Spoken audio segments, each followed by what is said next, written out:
Hello dear students, एक बार फिर से हार्दिक स्वागत है आपका हमारे यूट्यूब चैनल पर।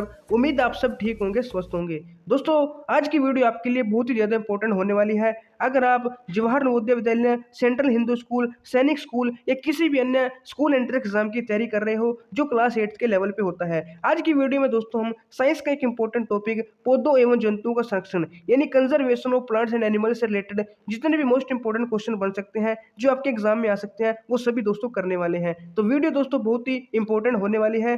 वीडियो को शुरू से लास्ट तक बिना स्किप किए बिल्कुल ध्यान से जरूर देखिएगा, क्योंकि दोस्तों आपको पता है एक एक क्वेश्चन बहुत ही इंपॉर्टेंट होता है। तो शुरू से लास्ट तक बिल्कुल ध्यान से देखिएगा ताकि कोई भी क्वेश्चन आपका मिस ना हो पाए और इस चैप्टर से जो भी आपके एग्जाम में क्वेश्चन आए दोस्तों वो आपका बिल्कुल भी गलत ना हो। तो ये रहा दोस्तों क्वेश्चन नंबर फर्स्ट आपके सामने। Forests are not responsible for, यानी वनों निम्न में से क्या वनों द्वारा नहीं होता। तो वन है जो फॉरेस्ट वो किसके लिए रिस्पॉन्सिबल नहीं है? पहला, प्रोवाइडिंग मेडिसिनल प्लांट्स। दूसरा, maintaining the flow of water into stems. तीसरा, क्रिएटिंग फ्लड कंडीशंस। चौथा, absorbing rain water and maintaining water level, यानी दोस्तों जो जल है उसका अवशोषण करना और स्थलीय जल के स्तर को बनाए रखना। तो फॉरेस्ट किसके लिए रिस्पॉन्सिबल नहीं है? प्रोवाइडिंग मेडिसिनल प्लांट्स, दोस्तों जंगलों से जो औषधियां हैं वो प्राप्त होती है, तो बिल्कुल सही बात है, ठीक है ना। Maintaining the flow of water into the stems, तो स्टेम्स में वाटर के फ्लो को मेंटेन करते हैं, तनों में पानी के प्रवाह को बनाए रखते हैं, ये भी दोस्तों बिल्कुल सही है। उसके बाद बाढ़ की परिस्थितियां उत्पन्न करना, क्रिएटिंग फ्लड कंडीशंस। दोस्तों पेड़ पौधे हैं जो वो बाढ़ की परिस्थितियां उत्पन्न नहीं करते, बल्कि अगर पेड़ों को काट देंगे तब बाढ़ की परिस्थितियां उत्पन्न होगी। इनके होते हुए दोस्तों बाढ़ की परिस्थितियां उत्पन्न नहीं होती। तो ये दोस्तों इसके लिए ये रिस्पॉन्सिबल नहीं है। किसके लिए? Creating flood conditions. तो ये वाला आपका यहाँ पे राइट आंसर हो जाएगा। और absorbing rain water and maintain water level, ये तो दोस्तों करते हैं कि जो मतलब रेन वाटर उसको एब्जॉर्ब करते हैं और जो वाटर लेवल है उसको बनाए रखते हैं, इसमें दोस्तों हेल्प करते हैं। लेकिन सी वाला दोस्तों आपका यहाँ पे इसके लिए रिस्पॉन्सिबल नहीं होता, आपका राइट आंसर हो जाएगा। उसके बाद दोस्तों क्वेश्चन नंबर सेकंड दोस्तों पहले पूछा जा चुका है, इंपॉर्टेंट क्वेश्चन है। निम्न में से कौन सा जंतु WWF का चिन्ह है? Which animal is the symbol of WWF? WWF का दोस्तों कौन सा एनिमल सिंबल है? टाइगर, हॉर्नबिल, जायंट पैंडा या फिर दोस्तों व्हाइट बियर? तो कौन सा एनिमल है दोस्तों WWF का चिन्ह है? तो आपको पता होना चाहिए दोस्तों, इसका राइट आंसर हो जाएगा जायंट पैंडा। जायंट पैंडा दोस्तों WWF का सिंबल है, तो ऑप्शन सी आपका सही उत्तर यहाँ पे हो जाएगा। उसके बाद दोस्तों question number 3, which one of the following is a role of forest? निम्न में से कौन वनों की सबसे महत्वपूर्ण भूमिका है? सबसे मेन रोल क्या है दोस्तों जंगलों का, फॉरेस्ट का यानी कि वनों का? Provide food, shelter and water and medicine, यानी खाद्य, आवास, जल, औषधि ये सभी प्रदान करते हैं। दूसरा, प्रिवेंट सोइल इरोजन, यानी कि मृदा अपरदन को रोकते हैं। तीसरा, बाढ़ को रोकते हैं। और चौथा दोस्तों सभी, तो सभी दोस्तों क्या है इसके रोल हैं, यानी कि सभी दोस्तों भूमिकाएं हैं, महत्वपूर्ण भूमिकाएं हैं वनों की। तो यानी ऑप्शन डी आपका यहाँ पे सही उत्तर हो जाएगा। उसके बाद क्वेश्चन नंबर 4 है दोस्तों, the book which kept A record of all endangered animals and plants is, यानी वह पुस्तक जिसमें सभी संकटात्मक स्पीशीज का रिकॉर्ड रखा जाता है उसे क्या कहते हैं? तो ये तो दोस्तों आपने पढ़ा होगा, ठीक है, एनसीईआरटी में भी है, उसको हम रेड डाटा बुक कहते हैं। रेड डाटा बुक में दोस्तों क्या है, जितने भी संकटापन यानी कि एंडेंजर्ड एनिमल्स एंड प्लांट्स हैं उनका रिकॉर्ड रखा जाता है। तो ऑप्शन भी आपका यहाँ पे सही उत्तर हो जाएगा। उसके बाद क्वेश्चन नंबर फिफ्थ है दोस्तों, amongst the flowing the threatened wild animal is, यानी कौन सा निम्नलिखित में से संकटापन्न वन्य प्राणी है? काला हिरण, उसके बाद सफेद आंखों वाला हिरण, या फिर सुनहरी बिल्ली, या फिर सभी? संकटापन्न दोस्तों कौन से प्राणी? आपको पता है दोस्तों ये सभी के सभी जो जीव है, प्राणी है, एनिमल्स हैं, ब्लैक बक, व्हाइट आइड बक, गोल्डन कैट, ये सभी दोस्तों क्या है संकटापन्न प्राणी है, ठीक है ना। तो इसका मतलब उपयुक्त सभी आपका यहाँ पे सही उत्तर हो जाएगा। उसके बाद क्वेश्चन नंबर सिक्स है दोस्तों, विच of the following does a forest prevent? Which of the following does a forest prevent, यानी वनों द्वारा निम्न में से कौन सी प्रक्रिया की रोकथाम होती है? तो किस प्रक्रिया की रोकथाम है जो वन करते हैं? ब्लड से बचाते हैं, सोइल इरोजन, या फिर स्थलीय जल का स्तर डाउन होने से बचाते हैं, इसका निम्न होने से बचाते हैं, या फिर उपरोक्त सभी से? दोस्तों बाढ़ से भी बचाते हैं, ठीक है ना, भूमि अपरदन से भी बचाते हैं, और water table from going down, जो वाटर लेवल बोल सकती है, वाटर टेबल भी बोल सकते हो, उसका जो लेवल है वो नीचे जाने से भी बचाते हैं, यानी कि उपरोक्त सभी भी यहाँ पे आपका सही उत्तर हो जाएगा। उसके बाद दोस्तों क्वेश्चन नंबर 7 है दोस्तों, निम्न में से कौन सा कथन सत्य नहीं है? Which of the following statement is not correct, कौन सी स्टेटमेंट करेक्ट नहीं है? Forest trees are cut down to obtain timber, यानी वनों को लकड़ी के लिए काटा जा रहा है, वनों को लकड़ी के लिए काटा जा रहा है, तो बिल्कुल सही है, काटा जा रहा है। वनों को कागज के लिए काटा जा रहा है। Forest trees are cut down to obtain paper, अगर कागज चाहिए तो भी वनों को काटना पड़ेगा, ये भी बिल्कुल सही है। वनों को रबर उत्पाद बनाने के लिए काटा जा रहा है। Forest trees are cut down to obtain honey, दोस्तों हनी नहीं सॉरी यहाँ पे रबर आएगा। दोस्तों रबर उत्पाद अगर आपको चाहिए तो उसके लिए पेड़ों को काटने की जरूरत नहीं है, बल्कि जो पेड़ लगे होते हैं उन्हीं से जो शहद है, ठीक है ना, यहाँ पे दोस्तों कुछ इसमें थोड़ा हाँ मिस्टेक है यहाँ पे, ठीक है ना, तो रबर होगा या फिर यहाँ पे दोस्तों क्या होगा, यहाँ पे वैसे रबर ही लगता है, ठीक है ना, या फिर यहाँ पे दोस्तों गम भी हो सकता है, ठीक है ना, तो गम हो सकता है, रबर हो सकता है। इसके लिए दोस्तों पेड़ों को काटा जा रहा है, वनों को ईंधन प्राप्ति के लिए काटा जा रहा है, ठीक है ना, ईंधन के लिए, फायरवुड के लिए, तो पता है आपको दोस्तों ईंधन के लिए काटा ही जाएगा, क्योंकि काट कर ही दोस्तों लकड़ी आएगी तभी ईंधन बनेगा। यानी पहली, दूसरी और चौथी तो बिल्कुल यहाँ पे सही है, लेकिन जो तीसरी है दोस्तों यहाँ पे थोड़ा हाँ यहाँ पे मतलब टाइपिंग में भी मिस्टेक है। या तो यहाँ पे दोस्तों क्या होगा, रबर होगा, या फिर दोस्तों यहाँ पे गम होगा, गोंद होगा। तो गोंद भी दोस्तों देखो काटने से नहीं मिलता, ठीक है ना, तो ऑप्शन सी वाला यहाँ पे आपका राइट आंसर हो जाएगा, क्योंकि मतलब करेक्ट स्टेटमेंट तो दोस्तों पहली, दूसरी, चौथी तो बिल्कुल करेक्ट है, इनकरेक्ट स्टेटमेंट आपको बतानी है तो वो तीसरी ही होगी यहाँ पे देख, ठीक है ना, तो ये आपको ध्यान में रखना है। उसके बाद क्वेश्चन नंबर 8, क्वेश्चन नंबर 8 है दोस्तों, trees help in reducing the pollution of our environment. Lakhs of trees are planted by people in month of July every year. This occasion is called as, यानी one और पेड़ हमारे वातावरण का प्रदूषण कम करते हैं, आपको पता है। हर साल दोस्तों जुलाई माह में लाखों की संख्या में पेड़ों का रोपण किया जाता है, तो इस अवसर को क्या कहते हैं, ये भी दोस्तों बहुत इंपॉर्टेंट क्वेश्चन है। इसका दोस्तों ऑप्शन सुन लीजिएगा ना, पहला दोस्तों फॉरेस्ट कंजर्वेशन डे है, प्लांटेशन मंथ है, वृक्षारोपण माह, वन महोत्सव या फिर वन्य जीव सप्ताह। तो इनमें से दोस्तों आपको बताना है कि जो जुलाई वाला मंथ होता है, जुलाई अगस्त वाला, हर साल दोस्तों बहुत सारे लाखों करोड़ों पेड़ लगाए जाते हैं, तो उस अवसर को क्या कहा जाता है, उसको दोस्तों वन महोत्सव कहा जाता है। तो बहुत ही इंपॉर्टेंट क्वेश्चन है, ये भी आपको याद रखना है, ऑप्शन से आपका सही हो जाएगा। उसके बाद क्वेश्चन नंबर 9, क्वेश्चन नंबर 9 है दोस्तों, विच of the following is not done in wild life sanctuary. Wild life sanctuary में निम्न में से क्या नहीं होता, क्या नहीं होता, जंतुओं का संरक्षण, पादपों का संरक्षण, ठीक है, पादप एवं मृदा का उपयोग, शिकार का अवरोध, शिकार का अवरोध। दोस्तों जंतुओं का संरक्षण भी होता है वाइल्ड लाइफ सेंचुरी में, पादपों का संरक्षण भी होता है, और शिकार का अवरोध भी, यानी शिकार करने पे भी वहां पे प्रतिबंध है, लेकिन पादप एवं मृदा का उपयोग ये वाला नहीं होता, बाकी सब होते हैं लेकिन सी वाला नहीं होता। ऑप्शन सी दोस्तों आपका सही उत्तर हो जाएगा। उसके बाद क्वेश्चन नंबर 10, क्वेश्चन नंबर 10 दोस्तों थोड़ा दिमागी क्वेश्चन है, which of the following product is not obtained from a forest. कौन सा उत्पाद दोस्तों वन से प्राप्त नहीं होता। शहद दोस्तों वन से मिलता है, बिल्कुल मिलता है, ठीक है ना, काजू, गोंद, अदरक, इनमें से कौन सा उत्पाद है जो मतलब वन से नहीं मिलता, वो आपको बताना है। दोस्तों यहाँ पे हनी भी मिलता है, ठीक है ना, यहाँ पे दोस्तों गोंद भी मिलता है, ये भी आपको पता है, और यहाँ पे काजू भी मिलता है दोस्तों, लेकिन अदरक नहीं मिलता, ठीक है ना, शहद, काजू, गोंद ये तीनों मिलते हैं दोस्तों वन से, लेकिन अदरक नहीं मिलता। ऑप्शन डी आपका दोस्तों यहाँ पे सही उत्तर हो जाएगा। उसके बाद देखते हैं दोस्तों क्वेश्चन नंबर 11, निम्न में से कौन जंतु उत्पाद है, which of the flowing products is animal product. Animal product कौन सा है, गोंद है, काजू है, शहद है या फिर रबड़। दोस्तों गोंद, काजू, रबड़ ये दोस्तों क्या है, पादप से मिलने वाले हैं, प्लांट प्रोडक्ट है। शहद दोस्तों क्या है, एनिमल प्रोडक्ट है, क्योंकि आपको पता है मधुमक्खी है जो एक एनिमल है, जंतु है, उससे दोस्तों ये मिलता है। उसके बाद क्वेश्चन नंबर 12, क्वेश्चन नंबर 12 है दोस्तों, endemic plants are those which are.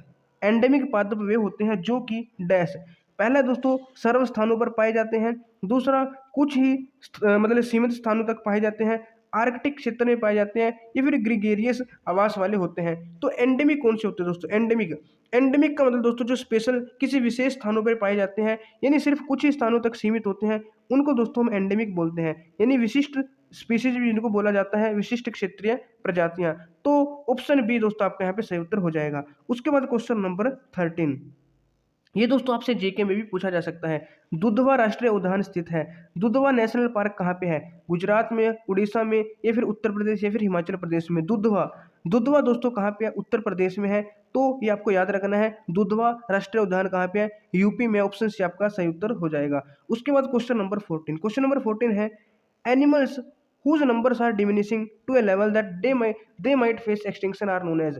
यानी वे जंतु जिनकी संख्या एक निर्धारित स्तर से कम होती जा रही है और वे विलुप्त हो सकते हैं, उनको हम क्या कह सकते हैं। यानी दोस्तों कुछ ऐसे जंतु हैं जो कि बहुत ही कम हो गए हैं, बहुत ही कम, इतने कम हो गए हैं कि वो कभी भी खत्म हो सकते हैं, यानी विलुप्त हो सकते हैं। तो ऐसे जंतुओं को हम क्या कहते हैं, एंडेंजर्ड यानी संकटापन्न कहते हैं, एंडेमिक कहते हैं, फ्लोरा कहते हैं, फिर फोना कहते हैं। तो इजी क्वेश्चन है दोस्तों, ऐसे जंतुओं को हम क्या कहते हैं, संकटापन्न या फिर एंडेंजर्ड स्पीसीज कहते हैं, जो कि खत्म होने के कगार पर होती है, विलुप्त होने के कगार पर होती है, ठीक है ना। एंडेमिक दोस्तों वो होती हैं, ये इंपॉर्टेंट है एंडेमिक भी, जो कि दोस्तों एक विशेष क्षेत्र में पाई जाने वाली प्रजाति होती है, उनको हम एंडेमिक कहते हैं, ठीक है ना। उसके बाद देखते हैं क्वेश्चन नंबर 15। क्वेश्चन नंबर 15 है, Siberian cranes are regular visitors of dash. यानी साइबेरियन क्रेन है, नियमित विजिटर्स हैं कहाँ के, यानी कि आते जाते रहते हैं, कहाँ पे आते हैं साइबेरियन क्रेन। पहला है भरतपुर अभयारण्य राजस्थान में, या फिर लाल बाग बेंगलुरु में, या फिर वेदांतथल अभयारण्य तमिलनाडु में, या फिर Jim Corbett national park Uttarakhand में। तो आपको बताना है वो कहाँ पे आते रहते हैं। तो दोस्तों साइबेरियन क्रेन कहाँ पे आते जाते हैं, ये भरतपुर सेंचुरी राजस्थान, भरतपुर सेंचुरी राजस्थान में आते रहते हैं। तो ऑप्शन आपका सही उत्तर हो जाएगा। तो इससे दोस्तों आपको ये भी याद रखना है, भरतपुर सेंचुरी राजस्थान में है, जिम कॉर्बेट पार्क उत्तराखंड में है, वेदांतथल जो अभ्यारण्य है वो कहाँ पे है, तमिलनाडु में है, और लाल बाग बेंगलुरु में। तो ये भी दोस्तों आपको यहाँ पे याद रखना है। उसके बाद क्वेश्चन नंबर 16। क्वेश्चन नंबर 16 है, an animal which became extinct a long time ago. वो कौन सा जानवर है जो बहुत समय पहले विलुप्त हो गया है, काला हिरण, टाइगर, डायनासोर, या फिर पाइथन। दोस्तों आपको पता है जो बहुत साल पहले है ना विलुप्त हो गए थे वो कौन थे, डायनासोर थे। तो ऑप्शन सी आपका यहाँ पे सही उत्तर हो जाएगा। उसके बाद question number 17, the species which is going to become extinct due to lack of proper care would be called. यानी उचित देखभाल के अभाव में विलुप्त होने वाली प्रजातियों को क्या कहा जाएगा, उन प्रजातियों को हम क्या कहेंगे जो उचित देखभाल के अभाव से, यानी कि उनकी देखभाल नहीं की गई तो इसलिए वो एक्सटिंक्ट होगी, खत्म होगी, तो उनको क्या कहेंगे, फ्लोरा कहेंगे, एंडेंजर्ड कहेंगे, फोना कहेंगे, या फिर एक्सटिंक्ट कहेंगे, या फिर क्या कहेंगे, एक्सटिंक्ट कहेंगे। तो दोस्तों इसका जो राइट आंसर हो जाएगा वो हो जाएगा एंडेंजर्ड। यानी वही बात है दोस्तों कि जिनकी देखभाल नहीं करेंगे उनकी संख्या कम हो रही है, और ये कभी भी मतलब कि विलुप्त हो सकती है, कभी भी दोस्तों क्या है खत्म हो सकती है। ऐसी को हम क्या कहते हैं, एंडेंजर्ड कहते हैं, यानी कि संकटापन्न कहते हैं। तो ऑप्शन भी आपका यहाँ पे सही उत्तर हो जाएगा। उसके बाद क्वेश्चन नंबर 18। क्वेश्चन नंबर 18 है दोस्तों, number of wild life is continuously decreasing, what is the main reason of this. वन्य जीव है दोस्तों, जो वाइल्ड लाइफ एनिमल्स हैं उनकी संख्या लगातार कम हो रही है, इसका मुख्य कारण क्या है, कम क्यों हो रही है वन्य जीवों की, वाइल्ड लाइफ की संख्या। पहला दोस्तों शिकार, दूसरा वनों की कटाई, तीसरा आवासों का विनाश, चौथा दोस्तों हंटिंग। दोस्तों जो वन्य जीव हैं, वन्य जीवों की संख्या कम इसलिए हो रही है क्योंकि जो वन्य जीवों की जो आवास है, जो उनके घर है, जहाँ उनके हैबिटेट से रहने की जगह है, उनका दोस्तों विनाश होता जा रहा है। क्योंकि आपको पता है पेड़ों की कटाई हो रही है, जंगलों को साफ किया जाता है, जिससे उनका जो हैबिटेट है, आवास है, वो भी खत्म हो जाता है। उसी वजह से अब वो कहाँ जाएंगे, इसी वजह से दोस्तों जो वन्य जीव है वो उनकी संख्या घट रही है। तो ऑप्शन सी आपका यहाँ पे सही उत्तर हो जाएगा। उसके बाद क्वेश्चन नंबर 19। क्वेश्चन नंबर 19 है, in your opinion which is the most effective way to conserve the plant diversity of an area. यानी दोस्तों आपकी राय में आपको बताना है कि किसी भी क्षेत्र की जो प्लांट डाइवर्सिटी यानी कि पादप विविधता है उसके संरक्षण का सबसे प्रभावी तरीका कौन सा है।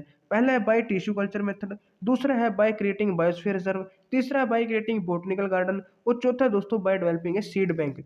तो आपको बताना है यहाँ पे कौन सा आंसर सही होगा। तो दोस्तों इसका जो सही आंसर है वो क्या है, अगर आपको दोस्तों जो प्लांट डाइवर्सिटी है उसको कंजर्व करना है तो उसका सबसे अच्छा तरीका क्या होगा, बायोस्फीयर रिजर्व बनाकर। तो ऑप्शन भी आपका यहाँ पे सही उत्तर हो जाएगा। उसके बाद दोस्तों क्वेश्चन नंबर 20, ये क्वेश्चन भी दोस्तों जीके में भी आपसे पूछा जा सकता है। तो नेशनल पार्क दोस्तों आपको याद होने चाहिए कि कौन कौन से नेशनल पार्क कहाँ पे स्थित है। जैसे राजा जी नेशनल पार्क है, तो राजा जी नेशनल पार्क आपको बताना है कहाँ पे है, तमिलनाडु, कर्नाटक, उत्तराखंड, या फिर राजस्थान। तो जो राजा जी नेशनल पार्क है दोस्तों वो कहाँ पे, उत्तराखंड में है। जिम कॉर्बेट भी और राजा जी भी दोनों कहाँ पे, उत्तराखंड में है। ऑप्शन सी आपका सही उत्तर हो जाएगा। उसके बाद question number 21, wild life is, वन्य जीवन क्या है, any living organism in any habitat, यानी कि प्राकृतिक आवास में कोई भी जीव, या फिर predatory animals in their natural habitat, यानी शिकार करने वाले जो जंतु हैं वो अपने प्राकृतिक आवास में, उनको वाइल्ड लाइफ कहेंगे, या any living organisms in each natural habitat, यानी कोई भी जंतु अपने प्राकृतिक आवास में है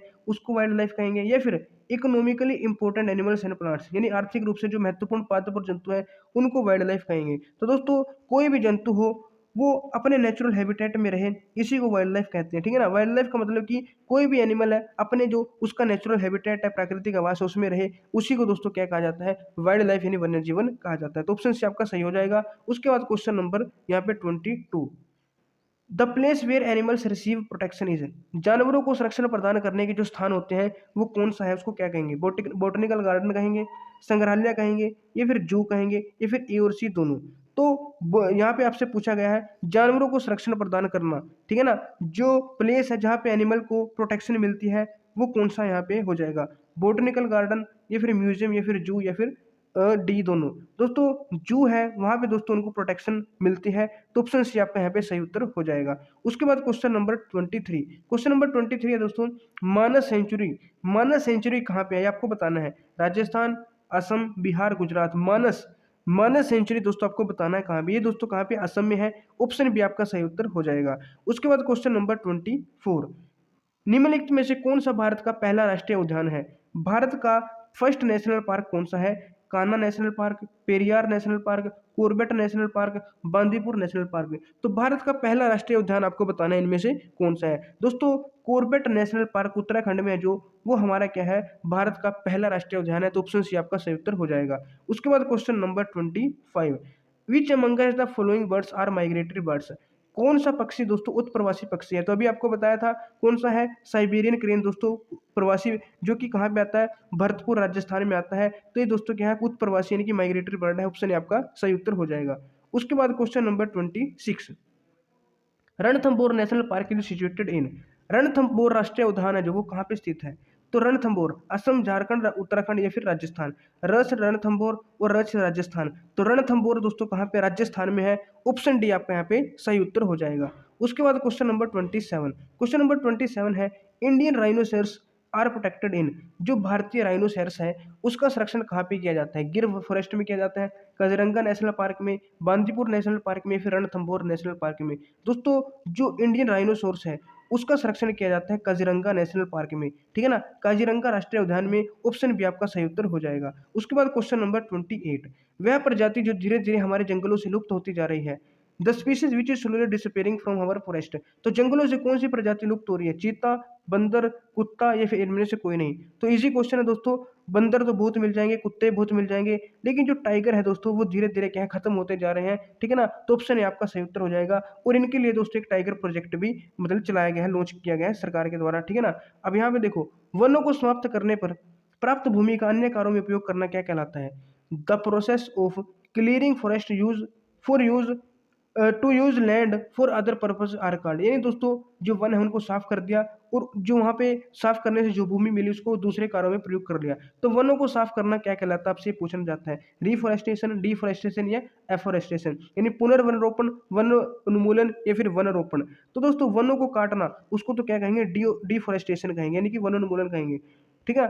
एफॉरेस्टेशन का मतलब होता है दोस्तों वनों मतलब कि पेड़ों को लगाना, और पुनर्वन रोपण का मतलब पहले जंगल था वहां पे उसकी कटाई वगैरह कुछ भी हुआ दोबारा से वहां पे जंगल उगना, उसको क्या कहते हैं? रिफॉरेस्टेशन, यानी कि पुनर्वन रोपण, ठीक है ना। और पेड़ों को कटाई को वनोन्मूलन कहेंगे, तो ऑप्शन भी आपका यहाँ पे सही उत्तर हो जाएगा। उसके बाद क्वेश्चन नंबर 30, उस प्रक्रिया का नाम बताएं जिसके द्वारा उपजाऊ भूमि मरुस्थल में परिवर्तित हो जाती है। ये भी दोस्तों इंपॉर्टेंट है। Name the process by which fertile land converted into desert, जो उपजाऊ भूमि है वो बंजर बन जाती है यानी डेजर्ट बन जाती है, तो इस प्रक्रिया का नाम क्या है दोस्तों? Draught, desertification, both of these या नन ऑफ दीज। इस प्रोसेस को दोस्तों मरुस्थलीकरण कहते हैं। जब दोस्तों उपजाऊ भूमि मरुस्थल बन जाती है, रेगिस्तानी डेजर्ट बन जाती है, तो उसको दोस्तों प्रक्रिया को प्रोसेस को मरुस्थलीकरण यानी डेजर्टिफिकेशन कहा जाता है। उसके बाद question number 31, species of plant and animals which are found exclusively in particular area, पौधों और जानवरों की प्रजातियां जो विशेष रूप से एक विशेष क्षेत्र में पाई जाती है। तो जहां पे भी दोस्तों विशेष क्षेत्र आ जाए, ये इंपॉर्टेंट है दोस्तों, ये पहले भी पूछा जा चुका है पेपर में, ठीक है ना,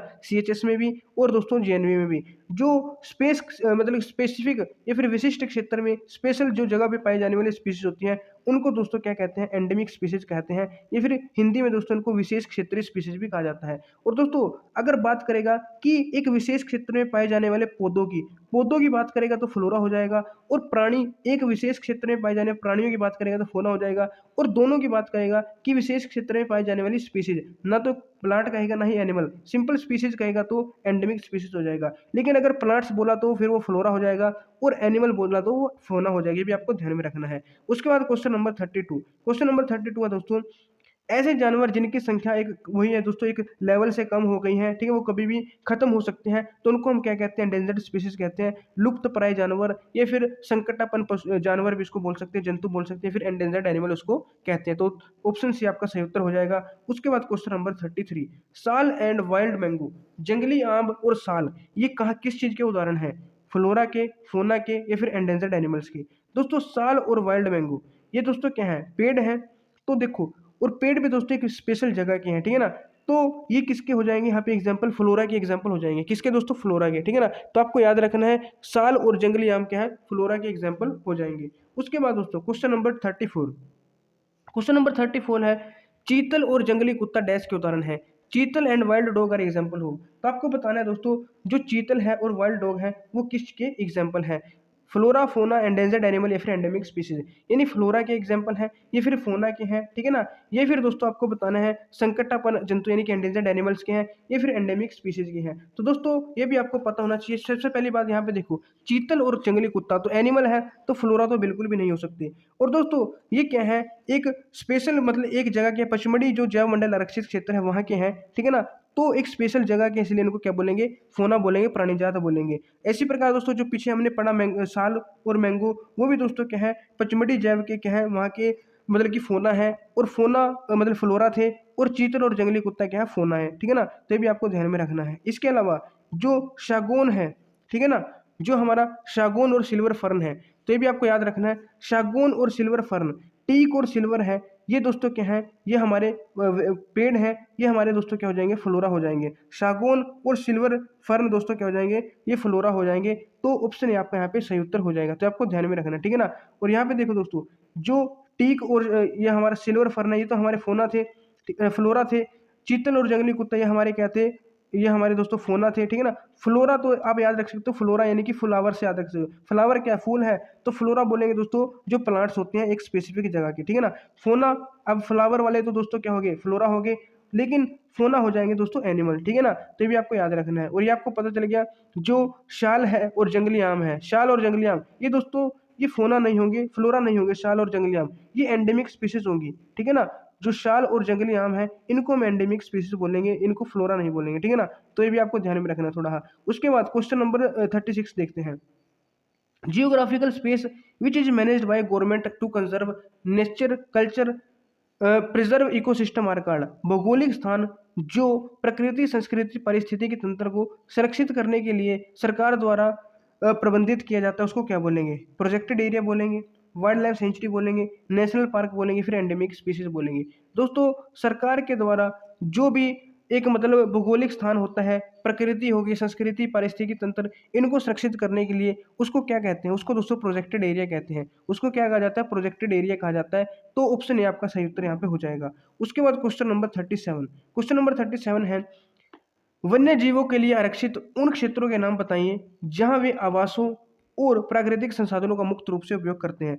name the areas reserve to wild life where they freely use their habitats and natural resources. तो दोस्तों उस उन जगह को क्या कहेंगे, उस एरिया को क्या कहेंगे जहाँ पे एनिमल क्या फ्रीली रह सकते हैं और वहाँ के जो प्राकृतिक संसाधन है उनका फ्रीली यूज कर सकते हैं। उनको projected area, wild life sanctuary, national park या एंडेमिक स्पीशीज, तो इनमें से क्या कहेंगे। तो ऐसे एरिया को दोस्तों हम क्या कहते हैं, भी आपको ध्यान में रखना है। ऐसे एरिया को हम नेशनल पार्क कहते हैं, राष्ट्रीय उद्यान कहते हैं। तो ऑप्शन सी आपका सही उत्तर हो जाएगा। उसके बाद क्वेश्चन नंबर 38, क्वेश्चन नंबर 38 है, वन्य जीवन पौधों एवं जानवरों के संसाधनों के संरक्षण के लिए एक बड़ी सुरक्षित भूमि को क्या कहा जाता है। A large protected land for conservation of wild life plant and animal resources are called. तो बहुत सारी जो भूमि है, ठीक है ना, जिसमें वन्य जीवन, पौधे, जानवर सभी हैं जो उनको सुरक्षित किया जाता है, तो उसको क्या कहा जाता है। तो ये भी आपको ध्यान में रखना है। उसको दोस्तों हम क्या कहते हैं, बायोस्फीयर रिजर्व, जैव मंडल आरक्षित क्षेत्र के अंदर वन्य जीवन, प्लांट, एनिमल सभी आ जाते हैं, तो जैव मंडल सुरक्षित क्षेत्र वो कहलाता है, ठीक है ना। उसके बाद देखते हैं क्वेश्चन नंबर 39, क्वेश्चन नंबर 39 वही आ गया दोस्तों कि जो लुप्त प्राय जानवर या पौधे हैं उनका रिकॉर्ड रखा जाता है, किस पुस्तक में रखा जाता है, रेड डाटा बुक में रखा जाता है। तो रेड डाटा बुक आपको याद रखनी, ऑप्शन आपका सही उत्तर हो जाएगा। उसके बाद question number 40, movement of birds and animals from original habitat to other places at a particular time is called, यानी एक विशेष समय में पक्षी और जानवरों के मूल निवास से अन्य स्थानों पर जाने को क्या कहा जाता है? दोस्तों एक टाइम पे क्या होता है, जो एनिमल्स हो गए या फिर पक्षी ज़्यादातर वो क्या करते हैं, एक प्लेस से जो उनका मेन प्लेस होता है, मूल स्थान होता है, ओरिजिनल हैबिटेट होता है, वहाँ से दूसरी जगह चले जाते हैं। तो इसको क्या कहते हैं? इसके जाने को क्या कहते हैं? माइग्रेशन कहते हैं, ट्रांसपीरेशन कहते हैं, लोकोमोशन कहते हैं, इनमें से कोई नहीं। इसको दोस्तों माइग्रेशन कहते हैं। क्या कहते हैं? माइग्रेशन, ठीक है ना? जैसे क्रेन पक्षी है, वो भरतपुर सेंचुरी में आता है, ठीक है ना? तो प्रवास करके आता है, उसको प्रवासी पक्षी कहते हैं, उत्प्रवासी कह सकते हैं, माइग्रेटरी बर्ड कहते हैं, और इस प्रोसेस को कहेंगे माइग्रेशन। उसके बाद क्वेश्चन नंबर 41, फ्लेमिंगो और क्रेन ये क्या है दोस्तों? फ्लेमिंगो और क्रेन है जो, वो क्या है? माइग्रेटरी बर्ड्स हैं। क्या है दोस्तों? माइग्रेटरी बर्ड्स हैं, क्योंकि ये माइग्रेट एक जगह से दूसरी जगह जाते हैं, ठीक है ना? तो माइग्रेटरी बर्ड्स है, ऑप्शन डी आपका सही उत्तर हो जाएगा। उसके बाद क्वेश्चन नंबर 42, उस प्रक्रिया का नाम बताइए जिनके द्वारा बेकार कागज को नए कागज उत्पादों में परिवर्तित किया जाता है।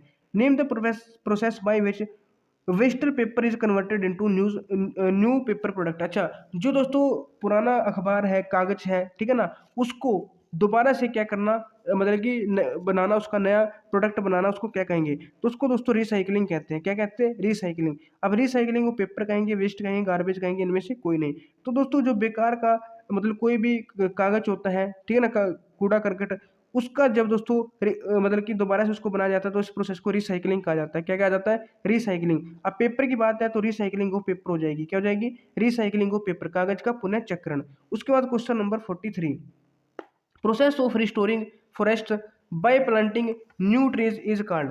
नए वृक्ष लगाकर नष्ट हुए वनों को पुनः स्थापित करने की प्रक्रिया को क्या कहते हैं? देखो दोस्तों, डिफोरेस्टेशन का मतलब होता है वनों को काटना, एफोरेस्टेशन यानी कि नई जगह पे वनों को लगाना, और रिफोरेस्टेशन मतलब जो पुराने वन थे जो नष्ट हो गए थे, उनको काट दिया गया था, वहीं पे दोस्तों दोबारा से जंगल बनाना, वन बनाना, पेड़ लगाना, उसको दोस्तों क्या कहते हैं? रिफोरेस्टेशन, पुनर्वरण कहते हैं। तो यहाँ भी दोस्तों नए वृक्ष लगाकर नष्ट हुए वनों को पुनः स्थापित करना, जो वन नष्ट हो गए थे उनको दोबारा से स्थापित कर रहे हैं, तो इसका जो होगा वो रिफोरेस्टेशन हो जाएगा। लेकिन अगर नई जगह पे वन लगाने हैं, पेड़ लगाने हैं, पेड़ पौधे वृक्ष लगाने हैं, तो वन रोपण हो जाएगा, और काटने को दोस्तों वनोन्मूलन कहते हैं। तो तीनों टर्म्स दोस्तों आपको आनी चाहिए, बहुत ही इंपॉर्टेंट है। उसके बाद देखते हैं क्वेश्चन नंबर 44, भारत के प्रथम आरक्षित वन का नाम बताएं। द फर्स्ट रिजर्व फॉरेस्ट, पहला जो आरक्षित वन है, रिजर्व फॉरेस्ट है, वो कौन सा है? Kanha national park, Ranthambore national park, Satpura, या इनमें से कोई नहीं। तो दोस्तों जो पहला है वो हमारा कौन सा है? सतपुड़ा नेशनल पार्क है, ठीक है ना? पहला आरक्षित वन की बात करें, रिजर्व फॉरेस्ट कौन सा है? सतपुड़ा। तो ऑप्शन सी आपका सही उत्तर हो जाएगा।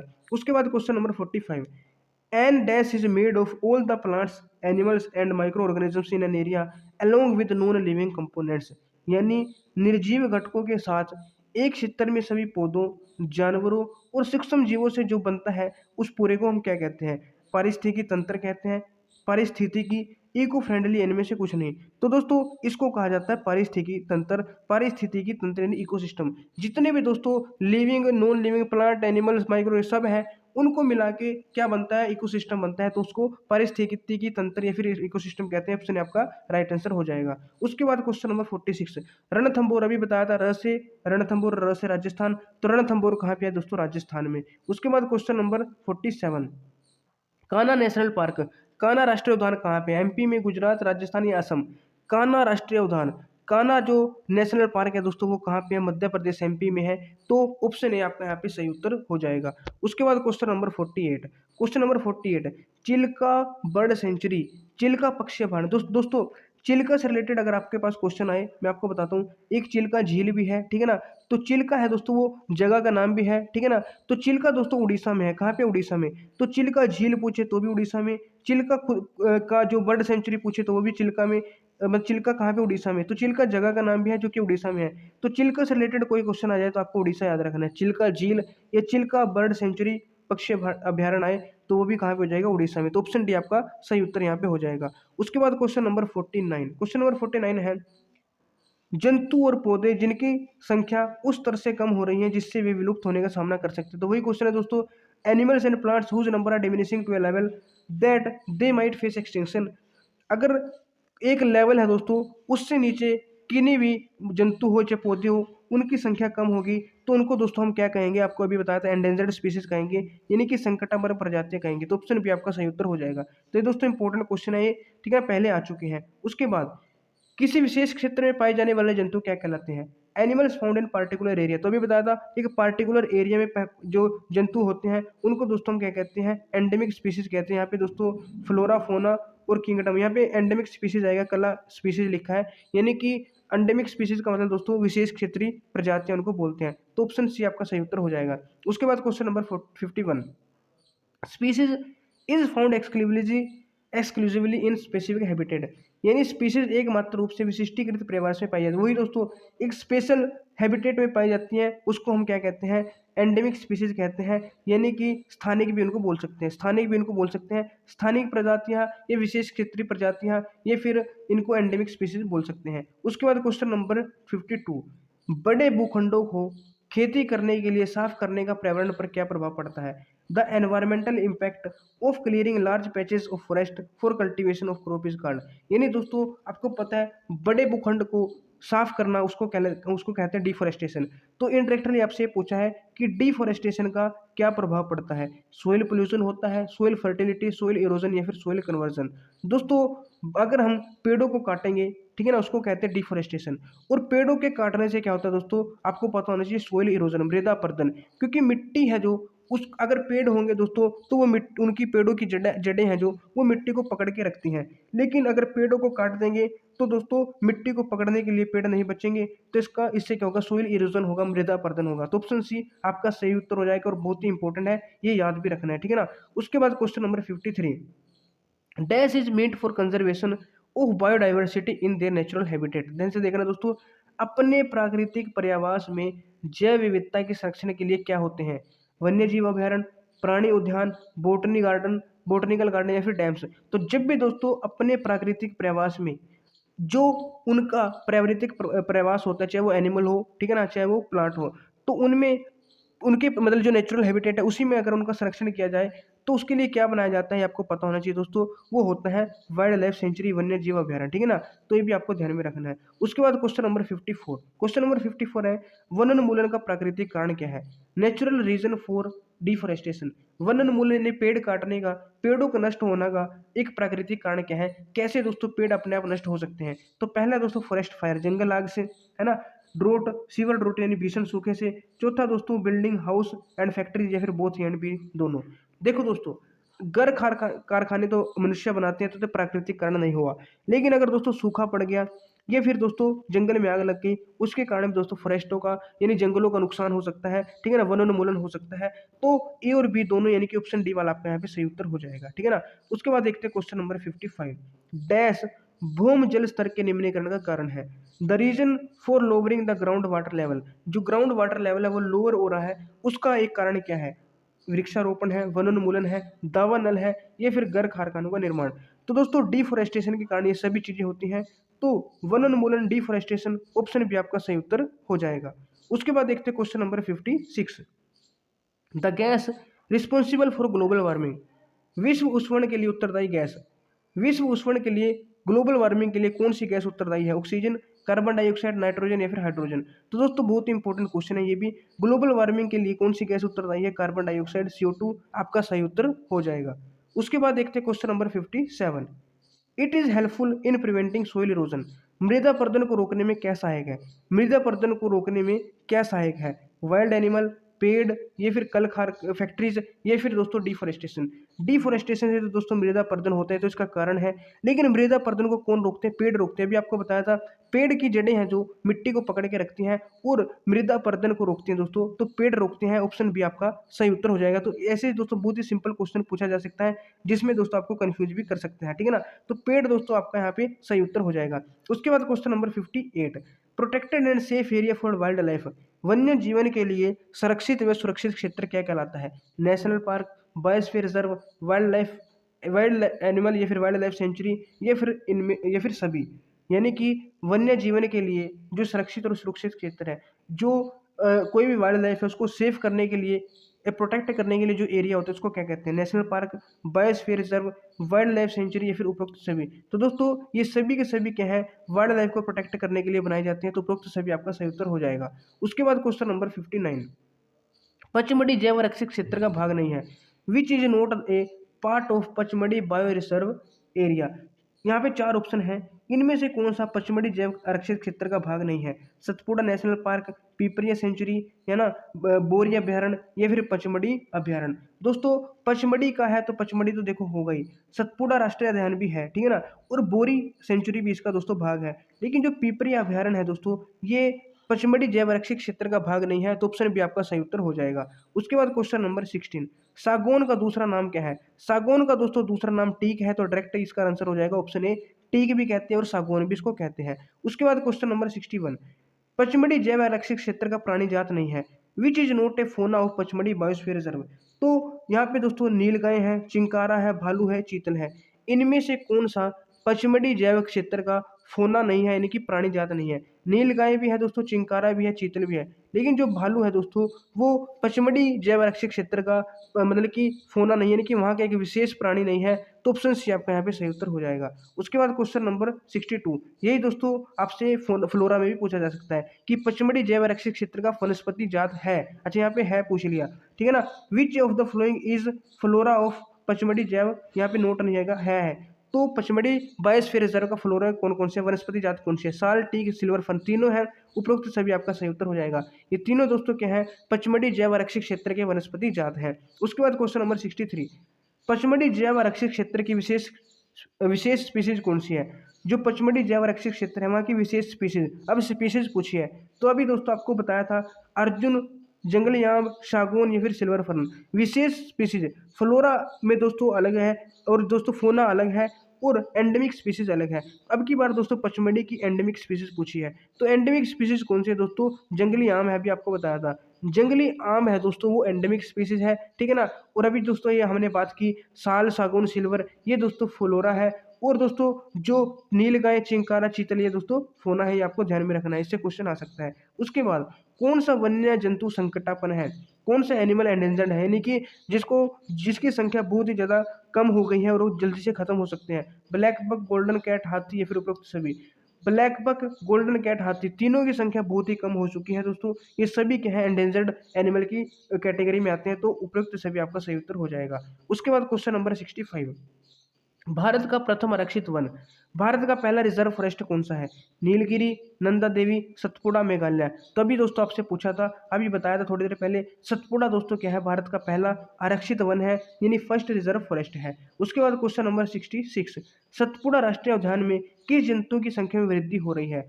The number of which animal is increasing in Satpura national park. तो कौन सा दोस्तों एनिमल है जिसकी संख्या कम हो गई थी लेकिन अब थोड़ी सी लगा है कि बढ़ने लगी है? वो कौन सा एनिमल है? लोयन है, टाइगर या फिर बारहसिंगा या फिर जंगली भैंसा? तो किसकी संख्या दोस्तों वृद्धि होनी स्टार्ट हो गई है? वो है दोस्तों बाघ, यानी टाइगर। टाइगर की संख्या में अब दोस्तों मतलब कि वृद्धि होना शुरू हो गई है। उसके बाद क्वेश्चन नंबर 67, पक्षी प्रवास करते हैं डैश से बचने के लिए, birds migrate to avoid dash. पक्षी किससे बचने के लिए प्रवास करते हैं? गर्मी से, सर्दी से, बरसात से, फिर शोर से? दोस्तों पक्षी हैं जो सर्दी से बचने के लिए प्रवास करते हैं, आपको याद रखना है। ठंड से बचने के लिए माइग्रेट होते हैं, तो ऑप्शन भी आपका सही उत्तर हो जाएगा। उसके बाद क्वेश्चन नंबर 68, कागज को कितने बार पुनः चक्रण संभव है? कागज का कितनी बार पुनः चक्रण संभव है, यानी कि how many times is it possible to recycle paper? Paper को कितनी बार रिसाइकल कर सकते हैं? 5 से 7 बार, 8 से 10 बार, 11 से 13 बार या फिर 2 से 3 बार? दोस्तों पेपर को लगभग 5 से 7 बार रिसाइकिल किया जा सकता है, ठीक है ना। ऑप्शन ए आपका सही उत्तर हो जाएगा। उसके बाद question number 69, how much paper can be made from 17 fully grown trees, यानी कि 17 एक पूर्ण रूपेण विकसित है वृक्ष है, उनसे कितना कागज बनाया जा सकता है? 1 टन, 1.5 टन, 2 टन या 2.5 टन? दोस्तों 17 अगर पूरी रूप से विकसित पेड़ हुए, उनसे 1 टन कागज बनाया जा सकता है। ऑप्शन फर्स्ट आपका सही उत्तर हो जाएगा। उसके बाद क्वेश्चन नंबर 70, ये भी इंपॉर्टेंट क्वेश्चन है दोस्तों, बाघ परियोजना को कब लागू किया गया? बाघ प्रोजेक्ट, टाइगर प्रोजेक्ट है, ये प्रोजेक्ट टाइगर है, इसको कब इम्प्लीमेंट किया गया? 26 जनवरी 1973, 30 जनवरी 1973, 1 अप्रैल 1973, 13 अप्रैल 1973? तो आपको याद रखना दोस्तों 1 अप्रैल 1973, 1 अप्रैल 1973 को टाइगर प्रोजेक्ट को लागू किया गया। ऑप्शन सी आपका सही उत्तर हो जाएगा। उसके बाद question number 71, national parks protect whole sets of ecosystems while wild life sanctuaries provide protection to dash, यानी कि जो राष्ट्रीय उद्यान है वो परितंत्रों के समस्त समूहों की सुरक्षा करते हैं, लेकिन जो वन्य जीव अभ्यारण्य है वो किसको सुरक्षा प्रदान करते हैं? आपको बताना है। फ्लोरा, फोना एंड लैंडस्केप, यानी कि प्राणी जात, वनस्पति जात और परिदृश्य को, या फिर वाइल्ड फ्लोरा और फोना यानी कि वन्य प्राणी जात और वनस्पति जात को, या फिर सिर्फ वन्य जंतुओं को वाइल्ड एनिमल्स को, या फिर वाइल्ड फ्लोरा यानी कि वन्य वनस्पति जात को। तो किसको संरक्षण प्रदान करते हैं? देखो दोस्तों, जो नेशनल पार्क है वो इकोसिस्टम के जितने भी समस्त समूह है सबकी सुरक्षा करते हैं। कौन? नेशनल पार्क है। लेकिन जो वाइल्ड लाइफ सेंचुरी है दोस्तों, वो आपको याद रखना है, वो वाइल्ड एनिमल्स को सुरक्षा प्रदान करते हैं। किसको? वाइल्ड एनिमल्स को, जंगली वन्य जो जंतु हैं उनको सुरक्षा प्रदान करते हैं। ऑप्शन सी आपका राइट आंसर हो जाएगा। ये दोस्तों क्वेश्चन आ चुका है जेएनवी में, ठीक है ना। ये जितने क्वेश्चन है अब ये सभी दोस्तों प्रीवियस ईयर क्वेश्चन है। One of the natural cause of deforestation, वन उन्मूलन का प्राकृतिक कारण।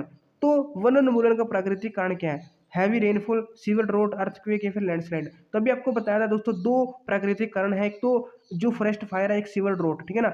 दावानल और भीषण सूखा, ये दोनों क्या है? वन उन्मूलन के प्राकृतिक कारण है। ऑप्शन बी आपका सही उत्तर हो जाएगा। उसके बाद क्वेश्चन नंबर 73, कौन से वायु प्रदूषण के प्राकृतिक स्रोत है? वायु प्रदूषण के प्राकृतिक स्रोत यहाँ पे दोस्तों इंग्लिश में यहाँ पे थोड़ा मिसप्रिंट हो गया, ठीक है ना। Smoke and gases from industries यानी कि उद्योगों से धुआं व गैस, ठीक है ना। या फिर वाहनों से जहरीली गैस निकलना, या फिर पौधे के कचरे का जलाना, या फिर जंगल, दावानल, ज्वालामुखी विस्फोट से धुआं और धूल। तो इनमें से कौन सा दोस्तों प्राकृतिक स्रोत? देखो, उद्योगों से धुआं ये तो प्राकृतिक नहीं है, वाहनों से जहरीली गैस ये भी प्राकृतिक नहीं है, पौधे कचरे को जलाना, अब पौधे के कचरे को जलाएंगे तो जलाएगा तो मनुष्य ही दोस्तों उसको, तो ये भी दोस्तों क्या प्राकृतिक नहीं है। लेकिन जंगल में अपने आप आग लग जाना, ज्वालामुखी विस्फोट से धुआं उठना, धूल उठना, ये दोस्तों नेचुरल है, प्राकृतिक है। तो यही दोस्तों क्या है? वायु प्रदूषण का नेचुरल यानी कि प्राकृतिक स्रोत हो जाएगा। तो ऑप्शन डी आपका सही उत्तर हो जाएगा। उसके बाद question number 74, the area where animals are kept for public exhibition, क्षेत्र जहाँ पे जंतुओं को सार्वजनिक प्रदर्शनी के लिए रखा जाता है। तो जो इजी है दोस्तों, सार्वजनिक प्रदर्शनी के लिए कहाँ पे रखा जाता है? वाइल्ड लाइफ सेंचुरी में, नेशनल पार्क में, बायोस्फीयर रिजर्व में, फिर जू में। तो दोस्तों चिड़ियाघर में रखा जाता है, किसके लिए? सार्वजनिक प्रदर्शनी के लिए जंतुओं को। तो ऑप्शन डी आपका सही उत्तर हो जाएगा। उसके बाद क्वेश्चन नंबर 75, राष्ट्रीय उद्यान, वन्य जीव अभ्यारण्य, जैव मंडल आरक्षण बनाने का उद्देश्य क्या है? What is the purpose of making national parks, wild life centuries and biosphere reserve. दोस्तों ये बनाए जाते हैं, इनका मुख्य उद्देश्य क्या है? जंगली दुर्लभ प्रजातियों को सुविधाएं देने के लिए, या फिर हमारे पर्यावरण और वन्य जीवन को सुरक्षित रखने के लिए, या फिर केवल पिछड़ी और कमजोर प्रजातियों की रक्षा के लिए, या इनमें से कोई नहीं। देखो दोस्तों, केवल पिछड़ी और कमजोर प्रजातियों की रक्षा के लिए तो बिल्कुल भी नहीं होगा, ठीक है, क्योंकि राष्ट्रीय उद्यान, वन्य जीव अभ्यारण्य, जैव मंडल आरक्षण सिर्फ पिछड़ी जातियों के लिए नहीं बनाए जाते हैं।